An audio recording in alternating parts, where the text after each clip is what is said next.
Hello, you're watching Shalom World News. I'm Donna Villa from Chicago, USA. Here are the latest headlines from around the world. The Holy Father, Pope Francis, on Sunday raised the founder of the Scalabrinian congregation and a Salesian pharmacist to the altar. During the canonization Mass at St. Peter's Square, the pontiff declared Blessed Giovanni Battista Scalabrini and Blessed Artemide Zatti as saints and authorized their veneration by the whole Church. In his homily, Pope Francis said that the two new saints can help believers walk together without walls of division. Both saints are Italians and were born in the 19th century. While St. Scalabrini established a congregation to serve European migrants to the Americas, St. Zatti served the sick in Argentina. During the ceremony, Pope Francis also mentioned about the threat of nuclear war in Europe. The prestigious Ratzinger Prize will be bestowed on Professor Michel Fédou SJ and Professor Joseph Halevi Horowitz Weiler by Pope Francis. The duo will be awarded in the Clementine Hall of the Apostolic Palace on December 1st. The prestigious award is given to scholars for their works that demonstrate meaningful contributions to theology. In recent years, the prize has also been given to composers, artists, and writers who have contributed to the Christian faith. Fédou is a Jesuit who has been teaching dogmatic theology and patristics at the Centre Savarer of Paris since 1987. Joseph Weiler, on the other hand, is a Jewish professor of law in universities and international institutes. The Global Franciscan Fraternity is gearing up to observe Tuesday, October 11, as a day of prayer and fasting for world peace. The appeal for prayer was given by the Conference of the Franciscan Family, or the CFF, which includes all congregations of the Order of Friars Minor, nuns, and other associations following the charism of St. Francis of Assisi. The Day of Prayer and Fasting was organized as a counteroffensive against evil and immorality. The superiors of all Franciscan congregations issued a letter urging believers to fast and pray at this very difficult time for humanity. They also made mention of the risk of nuclear weapons being used in the war in Eastern Europe. The appeal was made when members of the CFF gathered in the Italian town of Assisi, where the mortal remains of St. Francis rest. Hundreds of thousands of Catholic men around the world took part in the men's Rosary rally on Saturday, October 8th. During the global event, men knelt and prayed the Rosary for the conversion of souls, reparation of sins, protection of families, and repulsion of diabolic attacks. Organizers stated that thousands of men from 5 continents participated in the prayer event. In the Americas, men in Argentina, Paraguay, Peru, the United States, Canada, and Mexico took part. Representing Europe were Ireland, Poland, Holland, Croatia, and Spain. From the Asian continent, Catholics in India, Malaysia, and Lebanon took part. The Men's Rosary Prayer Initiative began in Ireland and Poland 4 years ago and has been spreading to other nations ever since. Alongside the Rosary recitation in several cities, there were also confessions. According to the organizers, the main aim of praying the Rosary is to imitate St. Joseph and defend masculinity, which is under attack from feminists today. In the U.S. state of Tennessee, the Vanderbilt University Medical Hospital has suspended irreversible gender affirmation surgeries for minors. This comes after Governor Bill Lee sought a probe after growing pressure from social media activists. The decision was announced in a written letter by the University Medical Center's Deputy CEO, Wright Pinson. In the letter, he said they are putting on hold gender affirmation surgeries on patients who are minors while they undertake a clinical review that takes months. The internal clinical review was facilitated to adhere to the recently updated guidelines from the World Professional Association for Transgender Health. Still in the U.S., the Court of Appeals in the state of Arizona has placed a temporary injunction on the law banning abortion. The 1901 abortion ban restricts abortion in almost all cases across the state.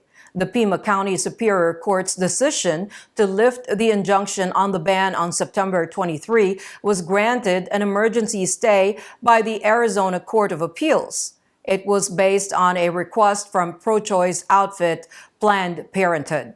The abortion ban law outlaws all abortions in the state, except for only when the mother's life is at risk. Welcoming the ruling, the Democratic politicians have called on State Governor Doug Ducey to repeal the law banning abortion in the state. In defending the unborn, more than half of the U.S. states are either likely to restrict abortions or have already done so in the wake of the U.S. Supreme Court's June decision to overturn Roe v. Wade. Human rights defenders in Iran have called for an international independent investigation into the custodial death of 22-year-old Kurdish woman Mahsa Amini. Amini was detained for not wearing the headscarf properly and died in custody for alleged torture. The International Federation of Human Rights and the League for the Defense of Human Rights in Iran have sought a probe into the brutality unleashed by the police on anti-headscarf protesters across the country.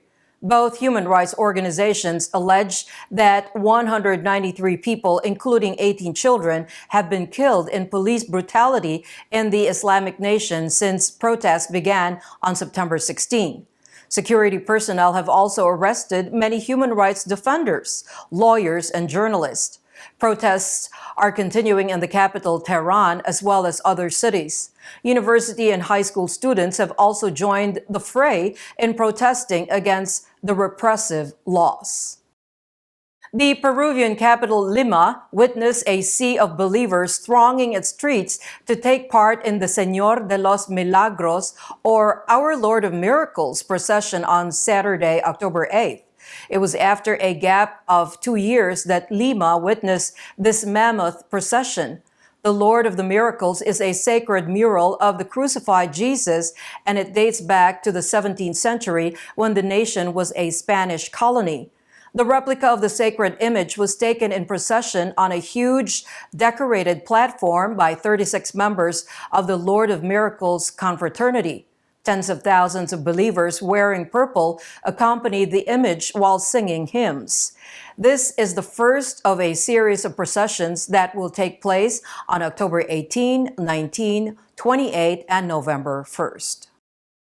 Archbishop Paul Richard Gallagher, the Holy See's Secretary for Relations with States and International Organizations, has strongly reaffirmed that wars do not solve problems. The top prelate said problems are best addressed through dialogue and diplomacy. Speaking at a reception hosted by the Embassy of the Republic of Korea, he said that it is urgent for today to promote an authentic culture of peace. Archbishop Gallagher said it should be based on the promotion of dialogue in compliance with the international law. Referring to the current geopolitical situation marked by the war in Ukraine, he stressed that war is an unsuitable tool for resolving international conflicts. He also recalled the Pope's strong desire to visit North Korea if invited by the local authorities. Pope Francis has sent a message to all those who have been affected by the deadly explosion in a gas station in Ireland. 10 people, including 2 teenagers and a young girl, were killed in a blast in the county of Donegal on Friday, October 7th. The message of the Holy Father was addressed to Bishop Alan Magukian of Raphoe.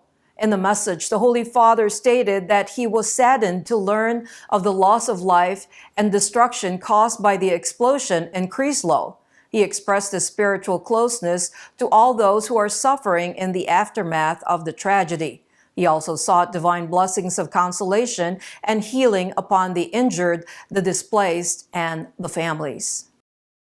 In another news development, the remaining hostages in Nigeria who were abducted from a train in March have been released. President Muhammadu Buhari and government officials visited the hostages who underwent medical checkups in hospitals after their release last week. It was on March 28 that militants bombed a railway track and began firing at the Abuja-Kaduna train.